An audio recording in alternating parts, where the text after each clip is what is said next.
Hello बच्चों, कैसे हैं आप लोग। ठीक है, तो आज हम जो टॉपिक स्टार्ट करने वाले हैं उसी में, ठीक है। तो हमारा जो चैप्टर चल रहा था ह्यूमन हेल्थ एंड डिजीज़, उसी में हम आगे बढ़ेंगे और अगला टॉपिक स्टार्ट करेंगे।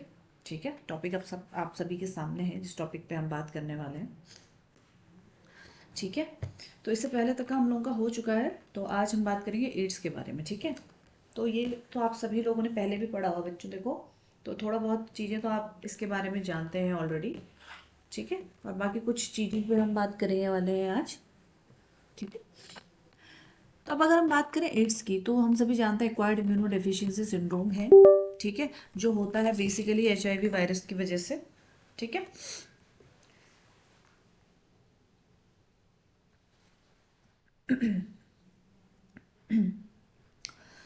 ठीक है। अभी हमने कहा ना, एड्स की अगर हम बात करते हैं तो नाम हो गया इसका एक्वायर्ड इम्यूनो डेफिशिएंसी सिंड्रोम, इस बीमारी का नाम है। तो बेसिकली होता क्या है, अब इससे हमको क्यों करते कहते हैं ऐसा, क्योंकि जो हमारा लाइफ टाइम है ये हम कहीं ना कहीं से एक्वायर करते हैं इस डिज़ीज़ को। ठीक है, बेसिकली अपने आप में ये कोई वैसी डिज़ीज़ नहीं है, कोई पर्टिकुलर एक डिज़ीज़ नहीं है। तो बेसिकली इस डिज़ीज़ में होता क्या है कि हमारी जो इम्यून सिस्टम है वो क्या हो जाता है, वीक हो जाता है। ठीक है, और हमारी बॉडी क्या हो जाती है, अदर डिजीज के लिए ससेप्टेबल हो जाती है। ठीक है, क्योंकि इम्यून सिस्टम वीक हो चुका है। ठीक है ना, और इसके लिए रिस्पॉन्सिबल कौन है, आपका एचआईवी वायरस, जो डिजीज को कॉज करता है। ठीक है, तो इसमें क्या होता है, हमारा immune system deficiency acquired during life. ठीक है, नॉट कंजेनाइटल। ठीक है ना, अब जैसे कोई मदर, अगर उसे किसी कोई फीमेल है, वो प्रेग्नेंट है, अगर उसको वो एचआईवी पॉजिटिव है, तो अब मदर से फीटस में आ सकता है, तो उस केस में तो बच्चे को आ गया इनबॉर्न। बट अदरवाइज क्या होता है, ये जनरली क्या होता है, हमारे लाइफ टाइम में कहीं ना कहीं से किसी बैक्टीरिया की, सॉरी, कहीं ना कहीं से, चाहे ब्लड ट्रांसफ्यूज़न हो, सेक्सुअल इंटरकोर्स हो, या इस तरीके की कोई भी एक्टिविटी हो, ठीक है, आप किसी बैड हैबिट में शामिल हो चुके हैं, मतलब नशा वगैरह करना, तो इन सब चीज़ों के माध्यम से ये चीज़ें हमें क्या होती है, हमारे जो लाइफ टाइम रहता है उसमें फैलती है, एक्वायर होती है। ठीक है, तो जो पहला रिपोर्ट हुआ था वो 1981 में हुआ था, और अभी तक वर्ल्ड वाइड अगर हम बात करें तो 25 मिलियन डेथ हो चुकी है इसकी वजह से। ठीक है, मतलब पिछले 25 सालों में 25 मिलियन डेथ्स हो चुकी हैं एचआईवी की वजह से। ठीक है, तो आप समझ सकते हैं कि ये कितना फेटल है, मतलब कितना इसका डेथ रेट ज़्यादा है, मतलब कितना हार्मफुल ये है हमारे जीवन के लिए। ठीक है, ठीक है ना। ठीक है, तो कॉज्ड बाय आपका ह्यूमन इम्यूनो डेफिशिएंसी वायरस। ठीक है, बेसिकली इसमें जो इन्वॉल्व रहता है वो क्या है, आपका रेट्रो वायरस। देखिए, ये अभी हम आगे भी पढ़ेंगे इसको, जो अभी 9th 10th चैप्टर है आपके, उसमें भी आप इन सब चीज़ों के बारे में थोड़ा और डिटेल में जानेंगे। ठीक है, अब इसमें होता क्या है, अगर हम इसके स्ट्रक्चर की भी बात करेंगे, तो इसमें होता क्या है कि, हाँ, यहीं पे बना लेते हैं इसको थोड़ा सा। अगर मैं इसके स्ट्रक्चर की बात करूँ तो इसका स्ट्रक्चर जो है किस तरीके का होता है, बेसिकली क्या होता है इसमें, जो इसका स्ट्रक्चर रहता है उसमें क्या होता है, सिंगल स्ट्रैंडेड आरएनए रहता है। ठीक है, ठीक है, और वो एक नहीं होता, वो दो होते हैं। ठीक है, अ, हम्म, जैसे मैंने यहाँ पे बना लिया, तो ये एक सिंगल स्ट्रैंडेड आरएनए, ये दो सिंगल स्ट्रैंडेड आरएनए। ठीक है, तो ये क्या हो गए आपके सिंगल स्ट्रैंडेड आरएनए हो गए। ठीक है, ठीक है, तो ये सिंगल स्ट्रैंडेड आरएनए, साथ में इनके साथ क्या होगी आपकी, सिंगल स्ट्रैंडेड आरएनए के साथ में क्या होता है आपका,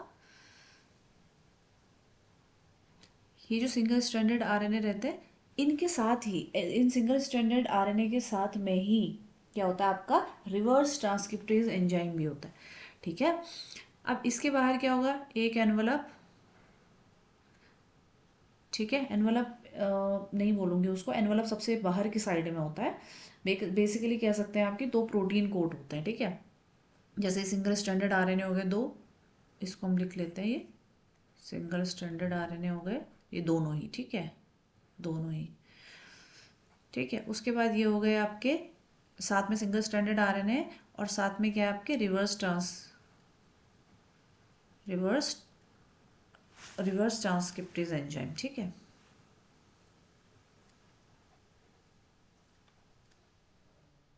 रिवर्स ट्रांसक्रिप्टेज एंजाइम।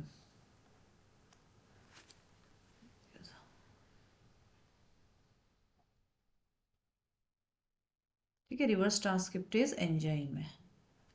ठीक है, अब इसके बाहर क्या होगी, एक प्रोटीन कोड, फिर इसके बाहर एक और प्रोटीन कोट होगी, तो इसमें दो तो प्रोटीन कोट होती हैं, दोनों क्या है आपकी प्रोटीन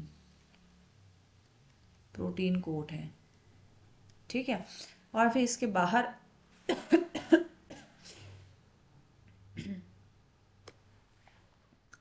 इसके बाहर सबसे बाहर की साइड में क्या रहता है, इसको हम बोलते हैं एनवेलप। सबसे बाहर क्या होता है आपका एनवेलप, ठीक है।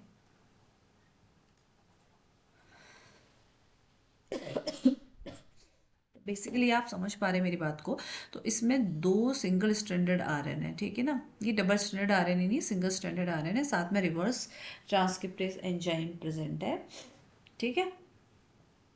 और क्या है, दो प्रोटीन कोट है और सबसे बाहर क्या है इसका एनवेलप है, ठीक है। ठीक है। अब अगर हम इसकी प्रोसेस को समझें तो बेसिकली काम कैसे करता है, ये क्या करता है, सबसे पहले जो इसका जो जीन है ये क्या करता है, सबसे पहले ये मैक्रोफेजेस के पास जाता है, ठीक है। किसके पास जाता है, ये मैक्रोफेजेस के पास, ठीक है। आप सभी जानते हैं मैक्रोफेजेस क्या थे, जो क्या करते हैं, सेल्स को खाते हैं, ये सब तरीके से समझ सकते हैं ना, कि जो डेड उसको खाते हैं या कोई फॉरेन पार्टिकल्स आया उसको। तो बेसिकली होता क्या है, ये क्या जाते हैं आपके मैक्रोफेजेस के पास जाते हैं, यानी कि अगर मैं एचआईवी की बात करूं तो इसका जो क्या कह सकते हैं, ये रिसेप्टर्स के साथ बाइंड करता है ना ये, ठीक है। तो ये क्या करता है, ये मैक्रोफेजेस के पास जाता है, और ये आपकी आई थिंक अगर आप एनसीईआरटी में भी देखेंगे तो उसमें लिखा हुआ होगा। तो ये क्या करता है, मैक्रोफेजेस के पास जाता है और क्या करता है, हमारी जो टी हेल्पर सेल है उनको डैमेज करता है, जो टी हेल्पर सेल्स होती हैं उनको क्या करता है, डैमेज करता है, ठीक है। इसके साथ मिल जाता है ये मैक्रोफेजेस के साथ। तो जो ये मैक्रोफेज जो हो जाते हैं ये क्या बन जाते हैं आपके एचआईवी फैक्ट्री। किसकी तरह काम करते हैं ये, एचआईवी फैक्ट्री की तरह काम करते हैं, ठीक है, क्योंकि ये इसी का जो मटेरियल है वो यूज करेंगे, ठीक है, ठीक है ना। तो ये हो गया किससे कॉज हो रहा है, ठीक है। ये एक रेट्रोवायरस है जिसमें आरएनए जीनोम है एनक्लोज्ड इन एन एनवेलप, ठीक है। सबसे बाहर हमने बताया एनवेलप होता है, ठीक है। ट्रांसमिशन किसके थ्रू हो सकता है, ट्रांसमिशन कैसे होता है इस डिजीज का, सेक्सुअल कांटेक्ट, कंटामिनेटेड ब्लड, ठीक है, मल्टीपल पार्टनर्स हैं जैसे शेयरिंग नीडल्स, ठीक है, और मदर टू चाइल्ड, ठीक है। तो ये तो ट्रांसमिशन है कि किन किन तरीकों से ये फैल सकता है, ठीक है। और वही जो स्ट्रक्चर अभी हमने बनाया तो इसमें देख सकते हैं आरएनए है, ये सिंगल स्ट्रैंडेड है, साथ में ये रिवर्स ट्रांसक्रिप्टेज प्रेजेंट है ये, ठीक है, रिवर्स ट्रांसक्रिप्टेज हो गए। और फिर ये मेम्ब्रेन हो गई, देन ग्लाइकोप्रोटीन ये लगे हुए हैं, इसकी जो आउटर लेयर होता है ना उसमें लगे रहते हैं ग्लाइकोप्रोटीन्स, ठीक है। बेसिकली क्या है, ग्लाइकोप्रोटीन्स शुगर्स हैं, ठीक है, जो उसके साथ अटैच रहते हैं। अब आ जाती है high risk for HIV infection की, भैया किसको हाई रिस्क है, कौन है हाई रिस्क पर, ठीक है। तो हाई रिस्क पे कौन रह सकता है, सीधी सी बात है, फैलता किनको है तो हाई रिस्क पे भी वही रहेंगे ना। High risk group of for HIV infection, individuals with multiple sexual partner, जिनके मल्टीपल सेक्सुअल पार्टनर है वो हाई रिस्क पे रहेंगे, ठीक है। जो ड्रग यूजर्स होते हैं वो, ठीक है। और वो ऐसे रेसिपिएंट जिनको बार बार ब्लड ट्रांसफ्यूजन की जरूरत पड़ती है, यानी कि ऐसी किसी को कोई दिक्कत है जिसमें उसको बार बार ब्लड चढ़ाया जाता है, तो उस केसेस में भी उस पर्सन को क्या रहता है, रिस्क रहता है, ठीक है। Born to HIV infected mothers, ठीक है ना, इन्फेंट्स जो एचआईवी इन्फेक्टेड मदर्स से पैदा हुए हैं, जिनकी मदर को इन्फेक्शन है, उन उस केसेस में भी ये रहता है, ठीक है। तो हालांकि अभी तो ये चीज़ें हैं कि अगर आप हॉस्पिटल में जाते हैं, जब आप व्हेन यू आर प्रेग्नेंट आप हॉस्पिटल में जाते हैं तो उस समय पर आपका एचआईवी पॉजिटिव मतलब टेस्ट होता है, जहाँ पर आपकी रिपोर्ट्स वगैरह देखी जाती है कि आप पॉजिटिव हैं या नेगेटिव, फिर उसी अकॉर्डिंग आपका ट्रीटमेंट होता है ताकि बच्चे को बचाया जा सके, ठीक है। तो ऐसे लोग जो इनके कांटेक्ट में ज़्यादा रहते हैं, डॉक्टर्स भी इवन कह सकते हैं आप, ठीक है। तो जो मेडिकल प्रैक्टिशनर हैं वो भी रहते हैं, क्योंकि पेशेंट के कांटेक्ट में रहते हैं वो रेगुलर, ठीक है, ठीक है ना। अब आ जाता है आपका वायरल रेप्लिकेशन एंड इफेक्ट्स, ठीक है। जो चीज़ अभी हमने बोली एचआईवी एंटर्स मैक्रोफेजेस, ठीक है, replicate RNA into viral DNA, अभी आएगा इसका पिक्चर, अभी हम उसमें समझेंगे। तो अभी हमने बोला कि एचआईवी क्या करता है, मैक्रोफेजेस के पास जाता है, ठीक है, और क्या करता है, अपने आरएनए को क्या करता है, रेप्लिकेट करता है रिवर्स ट्रांसक्रिप्टेज की हेल्प से, ठीक है, किसमें, डीएनए में कन्वर्ट कर लेता है, ठीक है ना, यूजिंग रिवर्स ट्रांसक्रिप्टेज, ठीक है, जो वो साथ लेके ही चल रहा है, ठीक है ना। तो फिर ये जो वायरल डीएनए बना लिया इसने अपना, अब इसको क्या करेगा, जिस सेल के अंदर ये गया, मैक्रोफेजेस के अंदर गया, तो ये फिर जिस सेल के अंदर गया, यानी कि जिस होस्ट सेल के अंदर ये गया, उसके साथ अपने डीएनए को क्या कर देगा, ये इंटीग्रेट कर देगा, जोड़ देगा, ठीक है, ठीक है। और फिर क्या होगा, अब इसने अपने डीएनए को उसके साथ जोड़ दिया, तो जब भी सेल डिवाइड करेगी उसका डीएनए बनाती चली जाएगी। और फिर क्या करता है, ये अटैक्स टी हेल्पर सेल्स, अभी हमने बोला ना टी लिम्फोसाइट में टीएच यानी कि टी हेल्पर सेल्स को क्या कर देता है, ये नुकसान पहुंचाता है, ठीक है, ठीक है। टी हेल्पर सेल्स को नुकसान पहुंचाना शुरू करता है। अब टी हेल्पर सेल्स को जब नुकसान पहुंचेगा, उनका नंबर कम होने लगेगा, ठीक है, उनको नुकसान पहुंचाएगा, उनका नंबर क्या होगा, कम हो जाएगा, ठीक है, जिससे क्या हो जाएगा, जो सिम्टम्स हैं वो शुरू हो जाएंगे, मतलब जो इंसान है वो बीमार होना स्टार्ट हो जाएगा, ठीक है। तो जिससे क्या हो जाएगा, जो सेल मीडिएटेड इम्यूनिटी है वो क्या होने लग जाएगी, यानी कि उस पर्सन की इम्यूनिटी क्या होने लगेगी, वीक होने लगेगी, ठीक है, इम्यून सिस्टम डिक्लाइन, तो उस पर्सन की जो इम्यूनिटी है वो क्या होगी, वीक होगी। इम्यून सिस्टम डिक्लाइन का मतलब उस इंसान की इम्यूनिटी कैसी हो जाएगी, वीक होनी शुरू हो जाएगी, ठीक है। और ये कुछ सिम्टम्स हैं जो दिखते हैं उसमें, ठीक है, जैसे फीवर है, डायरिया है, वेट लॉस है, ठीक है, इन्फेक्शन हो गए, बैक्टीरियल इन्फेक्शन, वायरल इन्फेक्शन, तो ऐसा पर्सन जिसकी इम्यूनिटी वीक हो जाएगी, तो जाहिर सी बात है अब हमारे बॉडी में जो हमारा इम्यून सिस्टम है वही हेल्प करता है फॉरेन पार्टिकल से लड़ने में, और अगर वही वीक हो जाएगा तो फाइट किससे होगा, ठीक है। अब यही जो चीज़ अभी हमने पढ़ी है, अभी हम उसको उसमें देखते हैं, रेप्लिकेशन ऑफ रेट्रोवायरस। तो बेसिकली हमने क्या बोला, ये एक रेट्रोवायरस है, ठीक है, वायरल प्रोटीन कोट हो गया, ये क्या हो गई, एक एनिमल सेल है, ये रेट्रोवायरस हो गया ये वाला, और ये पूरी क्या हो गई, एक एनिमल सेल है जो ब्लू कलर की आपको दिख रही है, ठीक है। तो अब सबसे पहले तो ये क्या गया, इसने क्या करा, एक एनिमल सेल को इन्फेक्ट करा, ये आया एनिमल सेल के पास आ गया, इन्फेक्ट करा, ठीक है, ठीक है। अब ये क्या हुआ, viral RNA is introduce into cell, ठीक है, ये एनिमल सेल के अंदर एंटर कर गया, तो इंट्रोड्यूस हो गया एनिमल सेल में। अब इसने क्या करा, वायरल आरएनए से क्या बना दिया, वायरल डीएनए बनाया, किसकी हेल्प से, रिवर्स ट्रांसक्रिप्टेज की हेल्प से, ठीक है, वायरल आरएनए से क्या बन गया, वायरल डीएनए बन गया रिवर्स ट्रांसक्रिप्टेज की हेल्प से। अब जब वायरल डीएनए बना, तो ये वायरल डीएनए कहाँ गया, जो होस्ट सेल थी उसके जीनोम में जाके जुड़ गया, ठीक है, इसने अपने इसके जीनोम के साथ इस अपने वायरल डीएनए को जोड़ दिया ना होस्ट सेल के डीएनए के साथ, ठीक है। तो अब क्या बनेगा, new viral DNA is produce by the infected cell. अब ये जो सेल जिसके साथ इसने अपना डीएनए जोड़ दिया वायरल डीएनए, वो क्या करेगी, अब नया जो है वायरल आरएनए बनाना शुरू करेगी, ठीक है। तो जिससे क्या होगा, इसकी नई नई कॉपीज बनती चली जाएंगी, ठीक है। अब फिर क्या करेंगे, नए नए वायरस बनते चले जाएंगे, ठीक है, और फिर क्या करेंगे, अदर सेल्स को इन्फेक्ट करना शुरू करेंगे, उससे धीरे धीरे वो जो होस्ट सेल है वो क्या होने लगेगा, धीरे धीरे कमज़ोर होता चला जाएगा, और वो होस्ट सेल भी क्या हो जाएगी, धीरे धीरे मर जाएगी, ठीक है। अब आ जाते हैं इसके डायग्नोसिस एंड ट्रीटमेंट पे, ठीक है। अब हम बात करते हैं इसके डायग्नोस्टिक एंड ट्रीटमेंट अप्रोच की, ठीक है। अगर मैं इसके डायग्नोसिस की बात करूँ तो इसमें एलिजा मेथड का इस्तेमाल किया जाता है, ठीक है। और अगर मैं एलिजा की ही बात कर लूँ, एलाइजा की, तो ये करा जाता है, अभी हमने बोला कि स्टार्टिंग में स्क्रीनिंग के लिए करा जाता है, ये जो टेस्ट करा जाता है ना एलाइजा, ये करा जाता है स्क्रीनिंग के लिए, ताकि शुरुआत में ही पता चल जाए कि प्रॉब्लम क्या है, क्या दिक्कत आ रही है, ठीक है, ठीक है ना। तो स्क्रीनिंग के लिए हम कौन सा टेस्ट करते हैं, आपका एलाइजा, ठीक है।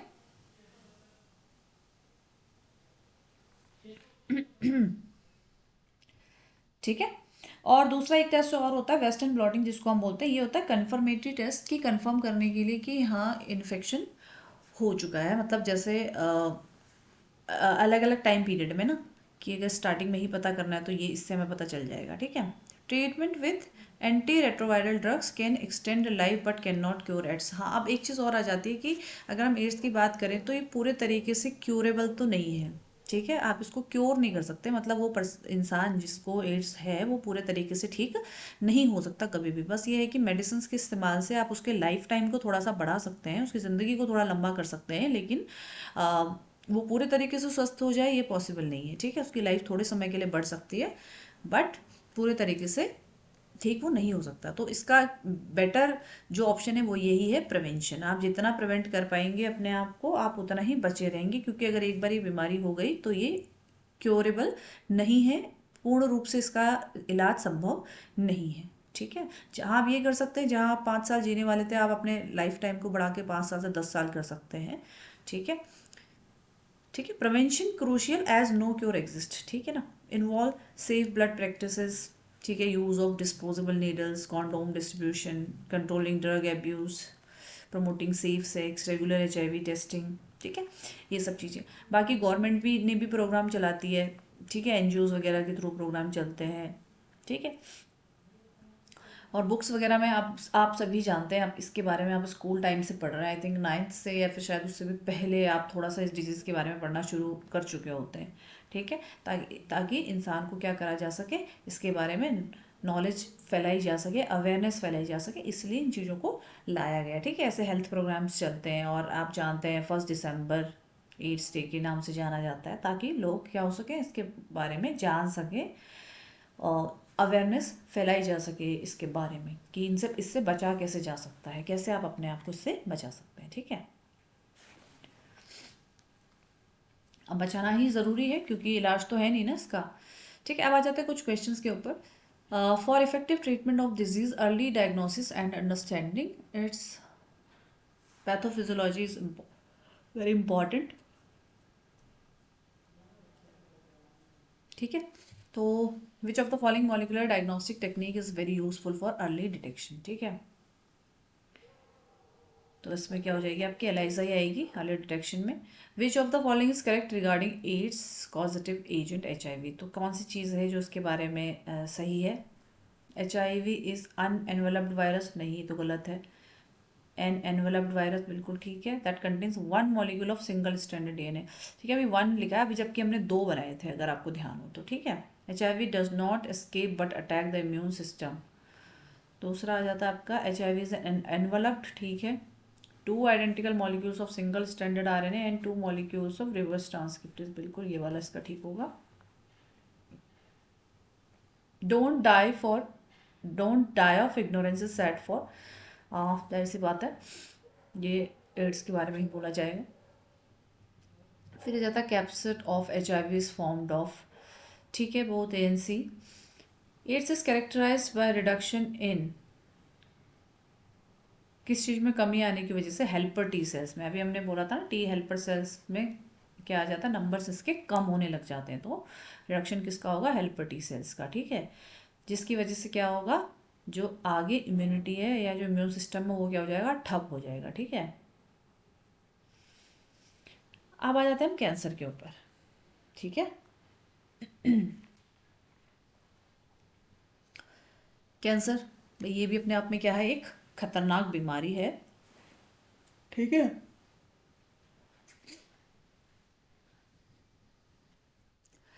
अफेक्टिंग मिलियंस एनुअली, ठीक है, यानी कि लाखों करोड़ों लोगों को अफेक्ट करती है, ठीक है। अब बेसिकली इसमें होता क्या है, characterised by breakdown of cellular growth regulation leading to uncontrolled division. अब इसमें बेसिकली होता क्या है कि जो सेल्स हैं उनमें से क्या हो जाती है, ये समझ लो कि कंट्रोल खो जाता है उसमें से, मतलब अनकंट्रोल्ड ग्रोथ होनी शुरू हो जाती है सेल्स की, ठीक है। अब है क्या कि एक नॉर्मल सेल है, एक क्या है, एक क्या है आपकी नॉर्मल सेल है, ठीक है, ये नॉर्मल सेल है, ठीक है। अब इसमें क्या होता है, ऑलरेडी प्रोटो ऑन्कोजीन्स प्रेजेंट रहते हैं इन जो नॉर्मल सेल्स होती है इनमें, ठीक है। सेलुलर ऑन्कोजीन्स कह सकते हैं या फिर इनमें क्या होता है आपके प्रोटो ऑन्कोजीन्स भी कह सकते हैं इनको, ठीक है, proto oncogenes, oncogenes, proto oncogene, ठीक है। अब ये क्या रहते हैं आपके, इनएक्टिव रहते हैं, कैसे रहते हैं आपके, ये इनएक्टिव रहते हैं, ठीक है। अब जब भी किसी कार्सिनोजन की उसमें आएंगे तो फिर क्या हो जाएगा, ये क्या हो जाएंगे आपके जो जो ये सेल्स थे आपके प्रोटो ऑन्कोजीन्स, ये क्या हो जाएंगे आपके ऑन्कोजेनिक सेल में कन्वर्ट हो जाएंगे, किस में कन्वर्ट हो जाएंगे आपके, ये ऑन्कोजेनिक सेल में कन्वर्ट हो जाएंगे, ठीक है। और ये क्या हो जाते हैं आपके, एक्टिव हो जाएंगे, यानी कि जो जीन आपका इनएक्टिव था वो क्या हो गया, अब एक्टिव हो गया है, ठीक है। नॉर्मल सेल में ये क्या थे, इनएक्टिव थे, ठीक है। तो जैसे कार्सिनोजन के उसमें आएंगे तो ये क्या हो जाएंगे आपके, एक्टिव हो जाएंगे, ठीक है, ठीक है ना। ठीक है, अब आ जाते हैं कॉजेज ऑफ कैंसर की तरफ में। ठीक है, इससे पहले एक चीज़ और, एक्चुअल में होता क्या है, ये जो सेल्स होती हैं, अगर मैं इन सेल्स की बात करूं तो इन सेल्स के पास प्रॉपर्टी होती है, जो नॉर्मल सेल्स होती है इनके पास प्रोडक्ट जो प्रॉपर्टी होती है वो होती है कॉन्टैक्ट इनहिबिशन की। ठीक है, तो जो ये नॉर्मल सेल्स होती है इनके पास प्रॉपर्टी है किसकी, कॉन्टैक्ट इनहिबिशन की। किसकी है, कॉन्टैक्ट इनहिबिशन की। ठीक है, इनकी प्रॉपर्टी रहती है नॉर्मल सेल्स के पास, नॉर्मल सेल के पास। ठीक है, नॉर्मल सेल्स के पास जो प्रॉपर्टी होती है वो किसकी सी होती है, कॉन्टैक्ट इनहिबिशन की। कॉन्टैक्ट इनहिबिशन का मतलब क्या होगा कि मतलब ये जब सेल्स एक दूसरे के कॉन्टैक्ट में आती हैं तो ये क्या करती हैं, अनकंट्रोल्ड ग्रोथ को रोक देती हैं। ठीक है, बट जो कैंसरस सेल्स होती हैं, नॉर्मल सेल्स के पास तो कॉन्टैक्ट इनहिबिशन की जो पावर है वो है, ठीक है, प्रॉपर्टी है, लेकिन जो कैंसरस सेल्स होती हैं ये क्या कर देती हैं, इस प्रॉपर्टी को लॉस्ट कर देती हैं। Loss the property of loss the property of contact inhibition.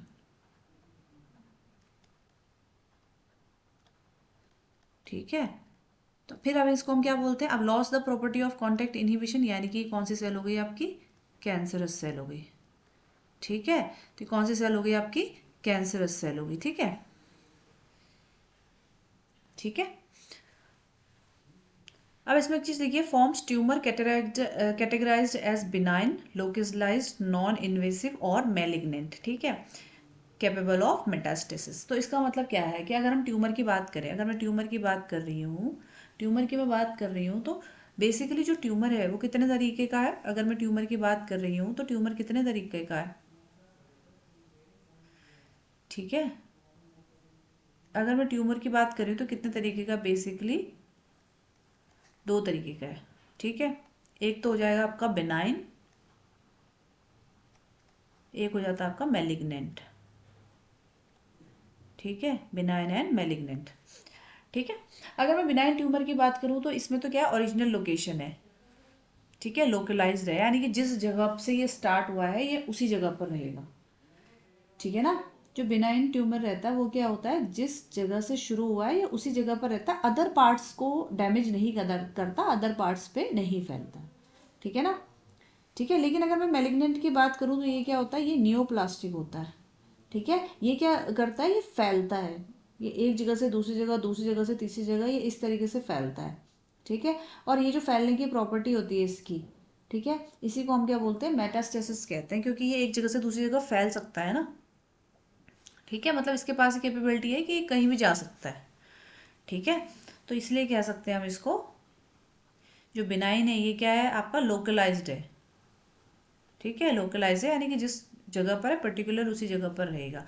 और जो मैलिग्नेंट है ये क्या होता है आपका, ये क्या है, फैलता है, रैपिड ग्रोथ होती है उसमें, और ये क्या होता है, फैलता है। ठीक है, ठीक है, अब आते हैं कॉजेज ऑफ कैंसर के ऊपर कि भाई कैंसर के क्या क्या कॉजेज हो सकते हैं। ठीक है, कार्सिनोजेंस।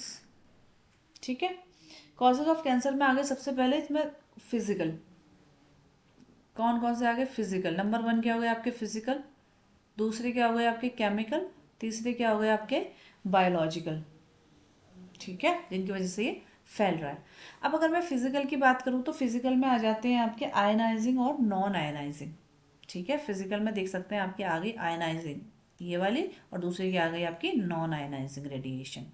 अब आयनाइजिंग रेडिएशन और नॉन आयनाइजिंग रेडिएशन में क्या होता है, जो एक्स रेज होती है वो आ जाती है आपके आयनाइजिंग रेडिएशन में। ठीक है, ठीक है, अगर मैं कॉजेज़ की बात करूं तो इसमें जैसे आ गए आपके कार्सिनोजेंस कह लो, या फिर कॉजेज़ की मैं बात करूं तो जैसे फिजिकल की मैं बात कर रही हूँ तो फिजिकल में आ गए आपके कौन से, दो तरीके के आ गए, आयनाइजिंग, आयनाइजिंग, दूसरे के आ गए नॉन आयनाइजिंग, नॉन आयनाइजिंग। ठीक है, तो अब आयनाइजिंग में कौन आ गए, आयनाइजिंग में आ जाती है आपकी एक्स रे, नॉन आयनाइजिंग में आ जाती है आपकी यूवी रेज। ठीक है, इसमें आ जाती है आपकी यूवी रेज। ठीक है, अब दूसरे के आ गए आपके केमिकल। ठीक है, अब केमिकल की मैं बात करूँ तो इसमें आ जाते हैं आपके, जैसे स्मोक की हम बात करें तो टबैको स्मोक आ गया। ठीक है, इसमें क्या आ गया आपका, टबैको। अब एक तो कंडीशन ये कि आप टोबैको स्मोक यूज़ कर रहे हैं, ठीक है। दूसरा आ जाता है आपका कि आप टोबैको को चबा रहे हैं, ठीक है। एक तो टोबैको स्मोक हो गया, दूसरा क्या होगा, च्यूइंग, ठीक है। अब जब टोबैको अगर आप स्मोक यूज़ कर रहे हैं तो उससे क्या हो जाता है, आपको लंग कैंसर का खतरा रहता है। और अगर च्यूइंग की अगर हम बात करें तो ओरल कैंसर, माउथ कैंसर जैसे कह सकते हैं हम उसको, ठीक है। फिर आ जाता है तीसरा बायोलॉजिकल, तीसरा क्या आ गया आपका, बायोलॉजिकल, ठीक है, ठीक है ना। ये आ गया फिजिकल, बायोलॉजिकल और केमिकल, ठीक है। बायोलॉजिकल की हम बात करेंगे तो इसमें आ जाते हैं आपके वायरसेस, ऑन्कोजेनिक वायरसेस, ठीक है। जैसे इसमें क्या हो गया आपके HPV, ठीक है। जैसे हेपेटाइटिस बी वायरस है, तो ये लीवर कैंसर भी कॉज करता है, ठीक है। अब आ जाते हैं डिटेक्शन एंड डायग्नोसिस पे, ठीक है। डिटेक्शन एंड डायग्नोसिस पे, हाँ एक चीज़ और इसमें है, जैसे इसमें लिखा है ना एक्टिवेशन ऑफ ऑन्कोजीन, ठीक है। ये चीज़ भी हम कह सकते हैं, ठीक है। तो ये क्या करता है basically, activation of oncogene viral and cellular play crucial role in cellular transformation, ठीक है। तो ये यही वो कॉजेज हैं जिनकी वजह से क्या हो जाता है, ये डिजीज आती है, ठीक है, ठीक है ना, ठीक है। अब आ जाते हैं डिटेक्शन एंड डायग्नोसिस पे कि भाई कैसे डिटेक्ट कर सकते हैं, कैसे डायग्नोस किया जा सकता है इसको, ठीक है। तो अब इसमें जो पहली चीज़ है वो है biopsy and histopathological studies crucial for diagnosis, ठीक है। तो इसका मतलब क्या हो गया कि जैसे अगर हम जाते हैं किसी जगह पर, हॉस्पिटल में जाते हैं, सपोज किसी कैंसर वाले पेशेंट को लेके जा रहे हैं, तो बायोप्सी में क्या करा जाता है कि उस मतलब ये समझ लो कि बॉडी का कुछ पार्ट या टिश्यू कह सकते हैं, उसको लिया जाता है और उसको उसकी स्टडी करी जाती है अच्छे तरीके से, ठीक है, ठीक है। बायोप्सी में क्या करा जाता है कि आपकी बॉडी का कुछ पार्ट, सपोज पैंक्रियाज में कैंसर है या स्मॉल इंटेस्टाइन में है या स्किन में है, तो क्या करा जाएगा, कुछ पार्ट लिया जाएगा, कट किया जाता है, कुछ हिस्सा निकाला जाता है, मतलब कुछ टिश्यूज लिए जाते हैं बेसिकली, ये समझ लीजिए, और उसकी स्टडी करी जाती है, ठीक है, डायग्नोसिस के लिए। फिर इमेजिंग टेक्निक्स, रेडियोग्राफी, CT और MRI, ठीक है। इंटरनल ऑर्गन के कैंसर डिटेक्शन के लिए इन सब टेक्निक्स का इस्तेमाल करा जाता है, ठीक है। बोन मैरो टेस्ट भी करा जाता है, ठीक है, ठीक है ना। अब हर चीज़ तो हमें बायोप्सी से पता नहीं चलेगी, तो कुछ ऐसी चीज़ें होती हैं जो नहीं देखी जा सकती है या नहीं आती है नज़र में, तो उन सब चीज़ों के लिए ये टेक्निक्स का इस्तेमाल करा जाता है, ठीक है। MRI का मतलब होता है मैग्नेटिक रेजोनेंस इमेजिंग, और CT का मतलब हो गया कंप्यूटेड टोमोग्राफी, ठीक है। और रेडियोग्राफी तो आप सभी जानते हैं बेसिकली, ठीक है। तो इन सब टेक्निक्स का इस्तेमाल करा जाता है, ठीक है। फिर रहता है आपका मॉलिक्यूलर टेक्निक्स आइडेंटिफाइंग जेनेटिक, ठीक है। Molecular techniques identify genetic predispositions to cancer enabling preventing measures. तो बेसिकली इसके कहने का मतलब क्या है, जैसे MRI हमने यूज़ करा, antibody against cancer specific antigen, ये भी हम यूज़ करते हैं, ठीक है। मॉलिक्यूलर टेक्निक्स का मतलब क्या हो गया कि ये जो मॉलिक्यूलर बायोलॉजी में यूज़ होने वाली टेक्निक्स होती है ना, इनका इस्तेमाल हम कर सकते हैं कि पहले से जानने के लिए, प्री डिटरमाइन की पहले से हम ये जान सकते हैं उसमें कि एक आगे दिक्कत करने वाला है, या कुछ ऐसे जीन्स की जो प्रॉब्लम क्रिएट कर सकते हैं, उन जीन्स को हम क्या कर सकते हैं, डिटेक्ट कर सकते हैं, ठीक है, जो ससेप्टेबल हो कैंसर के लिए, ठीक है। हर किसी की बॉडी अलग होती है, ऐसा नहीं है, आपने देखा होगा कि बहुत सारे लोग बीड़ी पीते हैं या बहुत सारे लोग तंबाकू खाते हैं, लेकिन सबको कैंसर नहीं होता, और कुछ लोग नहीं भी बीड़ी पीते हैं या नहीं भी तंबाकू वगैरह खाते हैं, फिर भी उनको कैंसर हो जाता है, ठीक है। तो क्या होता है कि ये डिपेंड करता है कि आपकी जो बॉडी है उसमें जो सेल्स हैं वो कितनी ससेप्टेबल हैं कैंसर के लिए, उस पर डिपेंड करता है। अगर आपकी बॉडी में ऐसी सेल्स हैं जो ससेप्टेबल है कैंसर के लिए, तो उस इंसान को चीज़ें अवॉइड करनी चाहिए, ठीक है। लेकिन अगर कोई ऐसा इंसान है जिसकी बॉडी में ये जीन्स नहीं है, तो वो अगर थोड़ा बहुत ये सब कर भी लेगा तो उसको उतना दिक्कत नहीं आएगा, ठीक है। तो ये डिपेंड करता है, तो ठीक है। अब आ जाता है कैंसर, ये देख सकते हैं आप, जैसे नॉर्मल सेल है ये, ठीक है, ये कैंसर सेल में कन्वर्ट हुई, तो यहाँ आप देख सकते हैं ग्रोथ होनी शुरू हो गई लग, ठीक है। और ये इस तरीके से इसने क्या बना लिया, पूरा गुच्छा बना लिया सेल्स का, ठीक है। अब आ जाता है ट्रीटमेंट अप्रोच कि भाई जो ट्रीटमेंट करा जाता है वो किस तरीके से होता है। ठीक है, एक तो क्या आपका सर्जरी कि भाई जिस जगह पर अब लोकलाइज ट्यूमर है, अब सर्जरी तो उसी केस में काम आएगी ना जहाँ पर आ, जो ट्यूमर है वो फैल नहीं रहा है। ठीक है, कि भाई गांठ हो गई और आपने उसको निकाल दिया है। ठीक है, उसके कोई ज़्यादा साइड इफेक्ट आपको देखने को नहीं मिल रहा। ठीक है, कोई दिक्कत हुई, कोई ऑर्गन में डैमेज आया, आपने उसको निकाल दिया। ठीक है, फिर आता है आपका रेडिएशन थेरेपी। रेडिएशन में क्या करा जाता है, रेडिएशंस का इस्तेमाल करा जाता है कैंसर सेल्स को मारने के लिए। ठीक है, ठीक है, ताकि वो हेल्दी टिश्यूज़ को और ज़्यादा डैमेज ना करे। ठीक है, फिर आता है कीमोथेरेपी। इसमें भी क्या हो जाता है, ड्रग्स का इस्तेमाल करा जाता है, दवाइयों का इस्तेमाल करा जाता है कैंसर सेल्स को मारने के लिए। ठीक है, और इम्यूनोथेरेपी, इसमें क्या होता है कि हम कुछ ऐसी सेल्स को डालते हैं जो कैंसर सेल्स के अगेंस्ट काम करती हैं। ठीक है, और इसीलिए इनको बायोलॉजिकल रिस्पॉन्स मॉडिफायर्स भी बोला जाता है। ठीक है, अल्फा इंटरफेरेंस इसमें आते हैं। अब अगर हम इन चीज़ों की बात करें ट्रीटमेंट अप्रोच की, तो ये सब चीज़ें एक साथ इस्तेमाल करी जाती है। मतलब इनको सिंगली ऐसा नहीं है कि आपने किसी की सिर्फ कीमोथेरेपी कर दी तो ठीक हो जाएगा, या किसी का सिर्फ रेडिएशन कर दिया तो ठीक हो जाएगा। कभी कभी क्या होता है, ये जो टेक्निक्स हैं या जो ट्रीटमेंट अप्रोचेस हैं, ये कॉम्बिनेशन में इस्तेमाल होती हैं। जैसे आपने सर्जरी करी, हो सकता है उसके बाद आपको रेडिएशन का इस्तेमाल करना पड़े, या सर्जरी के बाद आपको कीमोथेरेपी करनी पड़े। ठीक है, या फिर हो सकता है आपने पहले रेडिएशन ट्राई करा, नहीं ठीक हो रहा है, तो फिर हो सकता है आप कीमोथेरेपी करें, नहीं उससे भी हो रहा है, फिर हो सकता है आपको सर्जरी करनी पड़े। तो ये मेथड्स क्या होते हैं, कॉम्बिनेशन में इस्तेमाल होते हैं। ठीक है, ठीक है ना। और बाकी इन सबके अलग अलग सिम्टम्स जो हमने पहले भी बात करी है, फीवर होना, ये सब होना, और ये सब जब चीज़ें चल रही होती हैं तो बॉडी उस समय पर क्या हो जाती है, वीक हो जाती है, बाल झड़ते हैं, ये सब चीज़ें हमें देखने को मिलती हैं। ठीक है, ठीक है, चलो तो आज की क्लास को अभी हम यहीं पे ख़त्म करते हैं। बाकी अगली जो क्लास रहेगी उसमें हम पढ़ेंगे ड्रग्स एंड अल्कोहल अब्यूज़ के बारे में। ठीक है, चलिए, ठीक है, तो अभी इसको यहीं पे हम ख़त्म करते हैं।